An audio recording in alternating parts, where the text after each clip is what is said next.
Good morning mga day, this is Basu, Danyang Vlogger, a day in my life sa content creator at age of 13. Kaya naman mapapasabi ka na lang talaga dito ng ay for the go!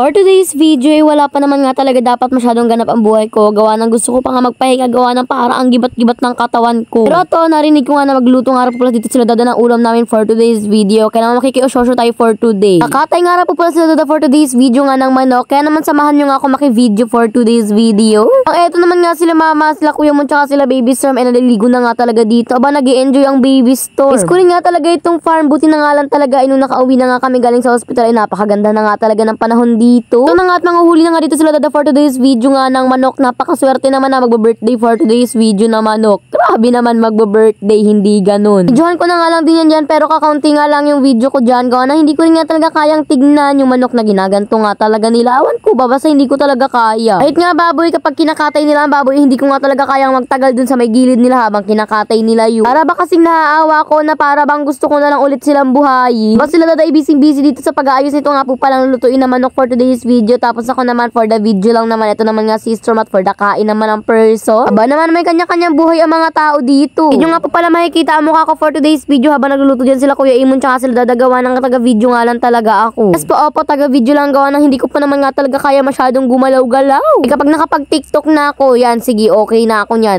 Napaka-oy. Ito nga po pala at mag-aadobo nga raw sa gata for today's video. Tapos yung isa nga po pala ibibigay nga po pala yung kila Tito Sky. Ayan, nagkanda videohan dyan ng bonggang-bongga. Gawa na alam niyo na nakikiososyo lang talaga ako. Tapos bigla nga talagang umiinit ang ulo ko. Hindi. Sobrang init kasi ng panahon. Nagsasakit na talaga yung mata ko. Kaya naman ayun, nandun nga lang muna talaga ako sa loob pagkatapos ko dito mag-video.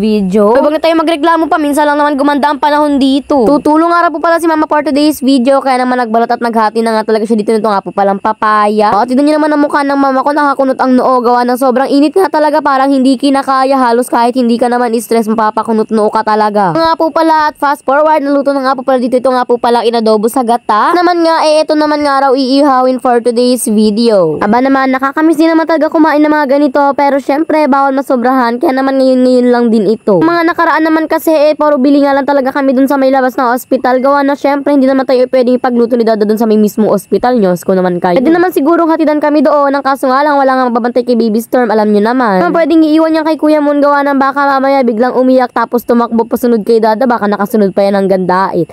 Hindi maglalakad yan si Storm hanggang dait, be. O, ka. Ano nga po pala na video na dyan yung pagkain namin. Pero eto nga po pala at kinahaponan naman nga po pala nag-unboxing naman nga ako ng mga parcel. Gawa na napakarami na talaga naming parcel. Natambakan na nga talaga kami dito nga talaga na napakarami ng parcel. Gawa nung nasa loob nga kami na hospital meron nga talaga mga dumating na parcel. Naman nagpuyod na nga ako dyan para nga talaga ma-video ko na nga yung mga parcel. Gawa ng alam niyo na ang ate mo lahat ng bagay bini-video niya talaga. Siyempre naman content creator kaya naman kailangan talaga lahat bi-videohin. So, wag naman kayo mag-alala, hindi lamang yan lahat video lang. Pinag-iisipan din pala ang mga ganito. Akala ko kailangan bi-videohin lang tapos upload. Hindi pala ganun kadali, be. Grabe naman. Pumunta na nga ako dito sa may kwarto para makapag-film na nga at ayan nga for the go. Sige, kaya mo yan. Nakakaunti pa nga lang talaga ako nang bukas napakarami pa nga dito sa baba. Kaya naman sige, dali-dali na talaga nito gawa na malapit na nga talagang gumabi. Mo naman talaga layo ng bahay na pupuntahan ko. By the way, ginawan ko nga po pala ng separate video. Kaya naman abangan nyo na nga lang talaga yung mga video. Diba, yun lang naman mga kaganapan natin for today's video. Sorry kung wala pa masyado mga ganap ang vlog ko. Pabayaan nyo na magpapahinga na muna ako. Pero bukas baka kaya-kayanin natin. Sige, go ali in my life.